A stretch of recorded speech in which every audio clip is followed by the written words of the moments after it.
Who are you fighting next? Fight KSI. I'm fighting Joe Biden. Any senior citizen.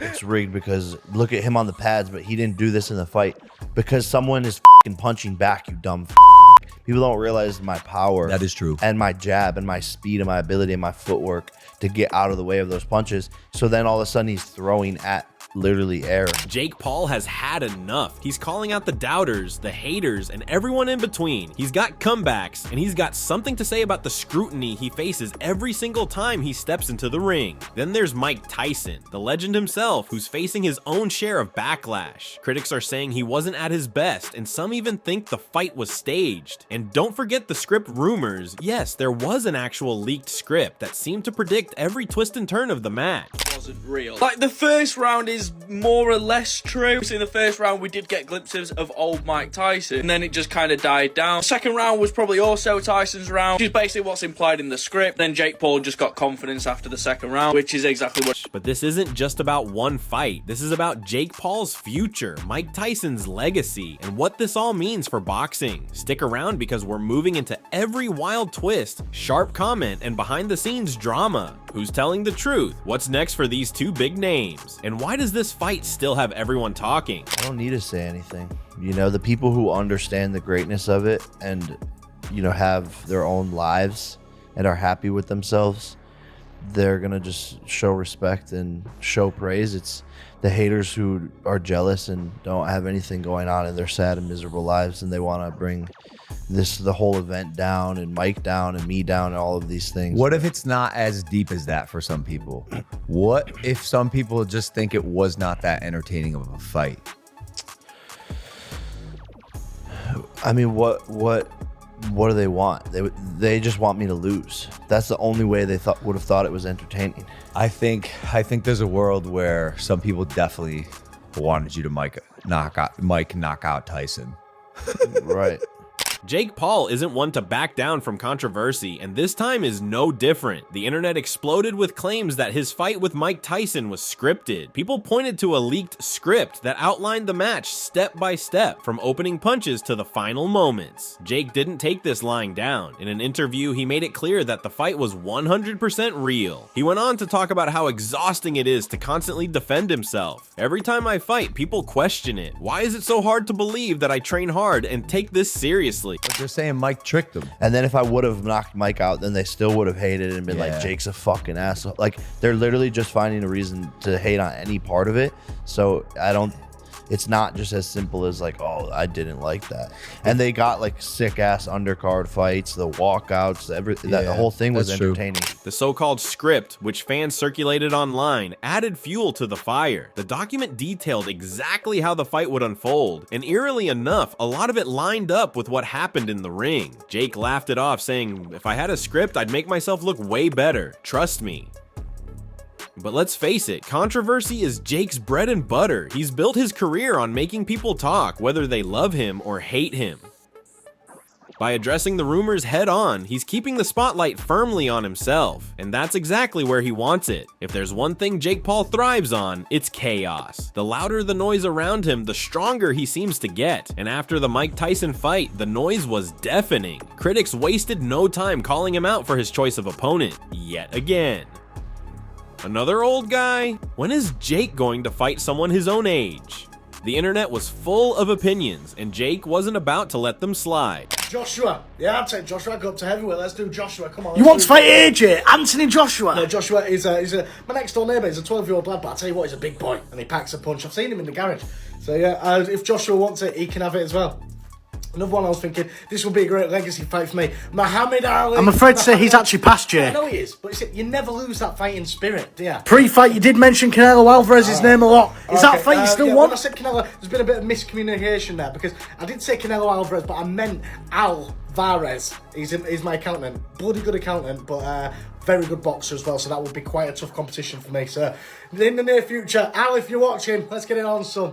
Instead of getting defensive, Jake did what Jake does best. He turned the criticism into a punchline. Oh, who's next? Joe Biden? He joked during a post-fight press conference. That one-liner alone had social media spinning for days. Memes, tweets, TikToks, it was everywhere. And whether you were laughing with him or at him, you were talking about him. Mission accomplished. But let's not pretend the Biden joke was random. Jake knew exactly what he was doing. The criticism about him fighting older opponents isn't new. People said the same thing after he fought Ben Askren. They said it again after Tyron Woodley. And now, with Tyson in the mix, it was louder than ever. But here's where it gets interesting. Behind all the jokes, Jake made a solid point. No matter who I fight, people will find a reason to hate, he said. If I fight a younger guy, they'll say he's inexperienced. If I fight someone older, they'll call it an easy win. It's a no-win situation. He's not entirely wrong. Jake's career has been built on breaking the mold, and that makes him an easy target for traditional boxing fans who don't think he belongs in the sport. They have to have the wheelchair thing in their or the handicap parking thing. Okay. If they don't have that, they can't fight them. There's a senior citizens home down the street. We could legit go Perfect. beat the out of all of them. It makes so much money. That's crazy. The Paul brothers Wait. ravaged Dallas retirement center. Still, not everyone appreciated his humor. Critics called his jokes disrespectful, especially toward Tyson. "You're mocking a legend," one fan tweeted, "show some respect." Others accused him of dodging real questions about his future as a boxer. All jokes aside, when is Jake actually going to fight someone at his level? Another asked, but Jake doesn't seem to care. For him, the jokes are part of the game. They keep him in the headlines, keep people engaged, and, let's be real, keep the money rolling in. At the end of the day, they're still watching. He said in his post-fight vlog, "Haters pay for tickets too. Love him or hate him, Jake Paul knows how to stay in control. And by making himself the center of attention, he ensures that the spotlight never leaves him, even when the critics are throwing shade." If Jake Paul was taking heat after the fight, Mike Tyson wasn't getting off easy either. The boxing legend found himself at the center of two major controversies: criticism of his performance and the swirling rumors that the fight was scripted. Terrence Crawford said, "Play Tez. I love Mike Tyson, but they giving him too much credit. He looked like trash to train that long and only throw 97 punches. The whole fight is crazy. I'm just glad he didn't get hurt out there." We saw what you said, joking around that you would smack him around the next time you see him. He responded, "Is it that crazy to think he just fought at heavyweight? Is there any scenario where there could be a Francis Ngannou heavyweight boxing match?" No. Come on, don't be silly, Steve. You get people are bringing it up though. He did fight at heavyweight. No.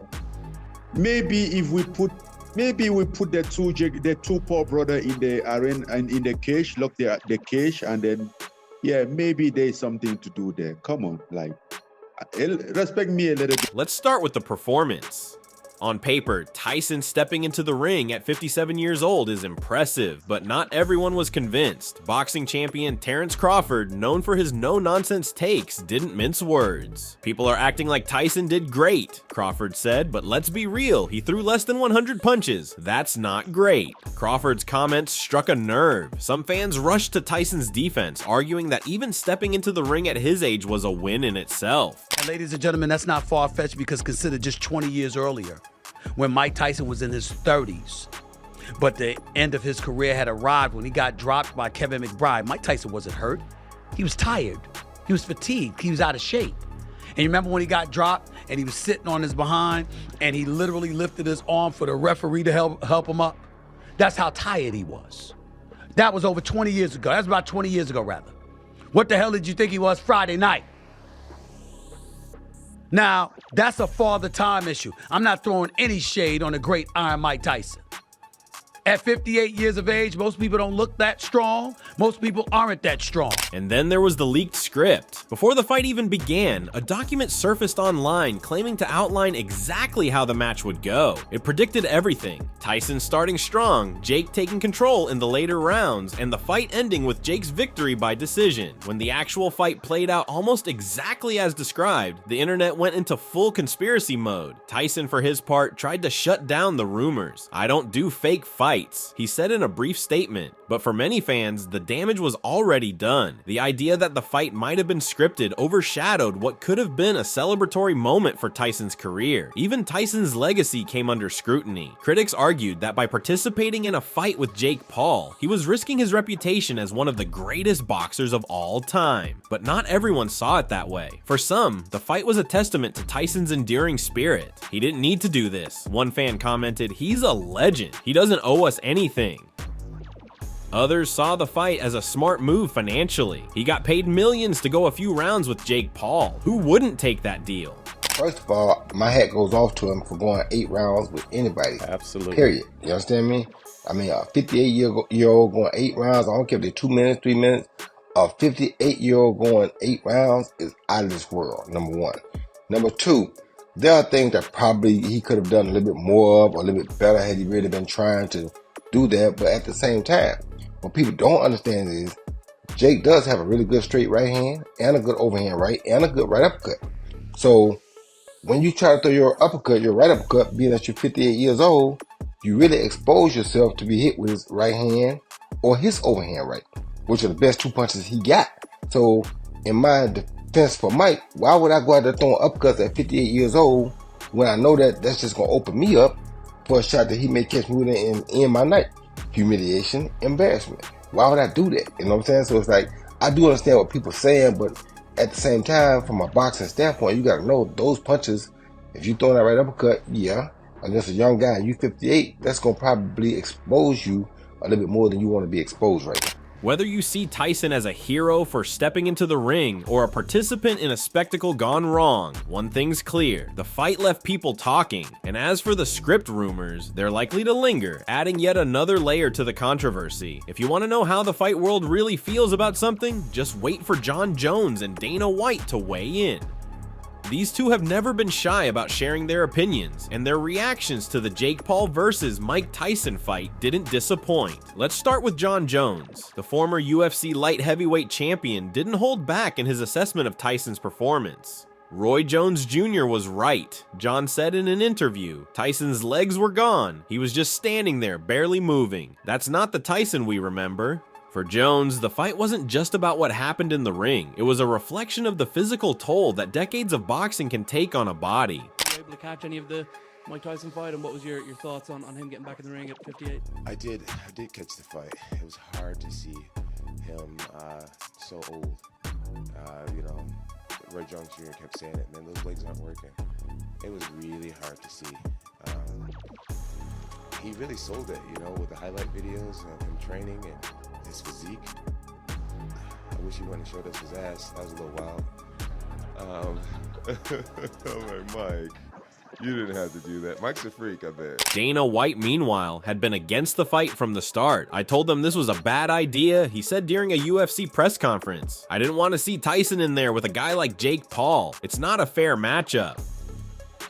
But after the fight, even White had to admit he was surprised. "Tyson told me he wasn't going to get knocked out, and he was right. He went the distance and he didn't get hurt. I didn't think that would happen." Still, White wasn't ready to give the fight his full endorsement.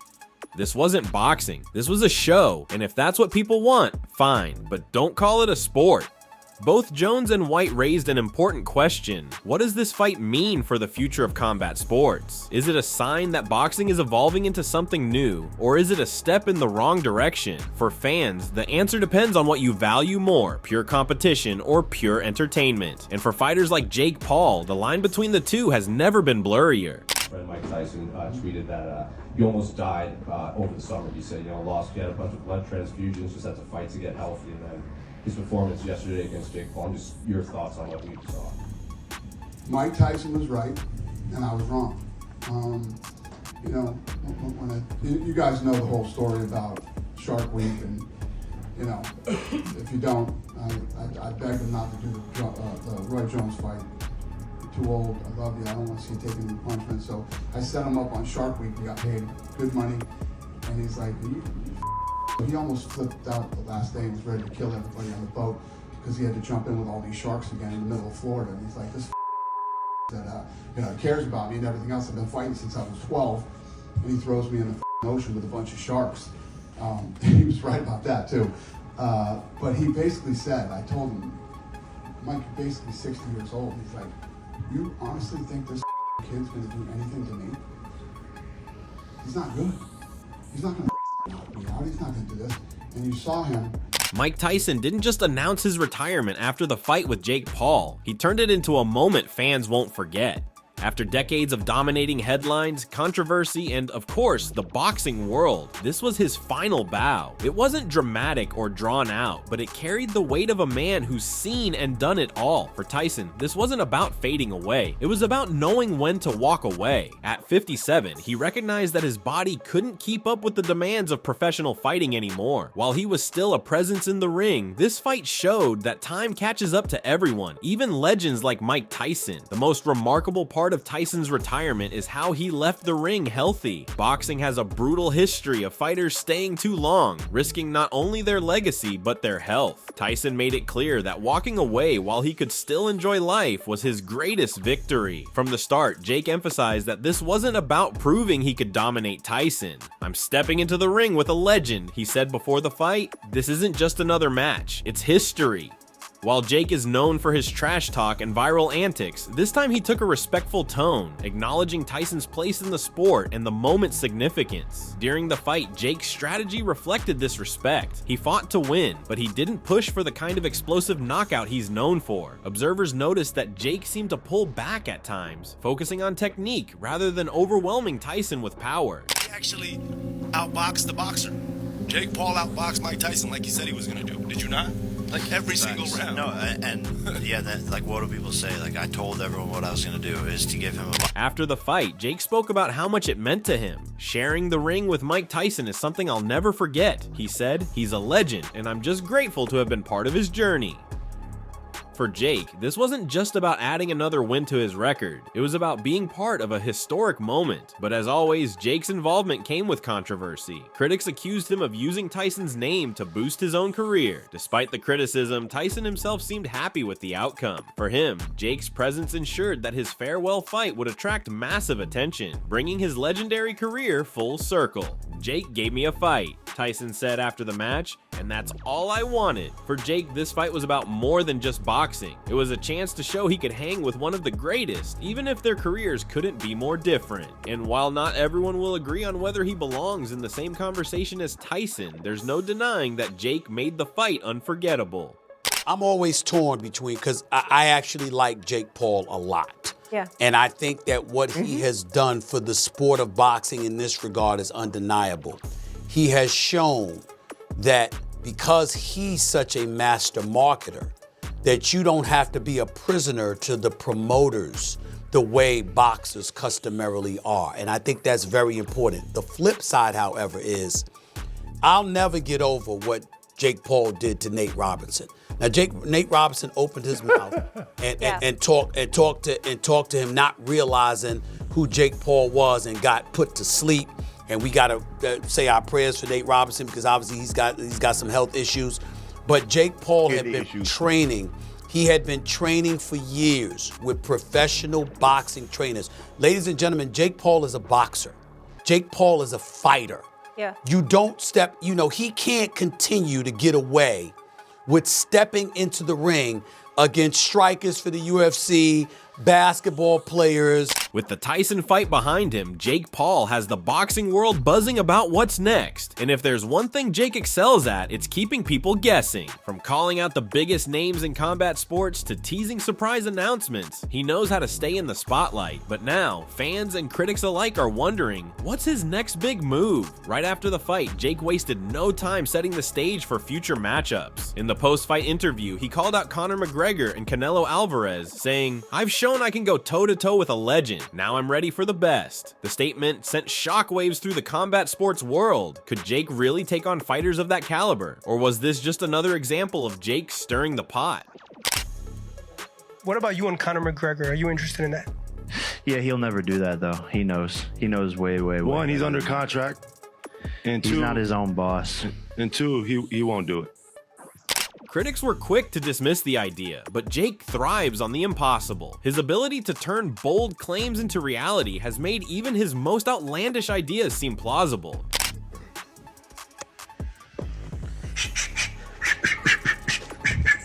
Jackass. Jake's ambitions aren't limited to the ring. He's spoken openly about wanting to reshape boxing as a whole. This sport needs change, Jake said recently. I want to create opportunities for fighters who don't have a platform and build something bigger than myself. Still, the question remains, can Jake transition from being an entertainer to a legitimate boxer? While his fights bring in millions of viewers, his opponents are often criticized as hand-picked to protect his record. If Jake truly wants to be taken seriously, he'll need to face younger, hungrier fighters who can push him to his limits. For now, Jake is keeping his plans under wraps. Whatever his next move is, one thing is certain. Jake Paul knows how to keep people talking, and whether you're a fan or a critic, you can't help but wonder what he'll do next. If you enjoyed, leave a like and subscribe. More videos are on screen now.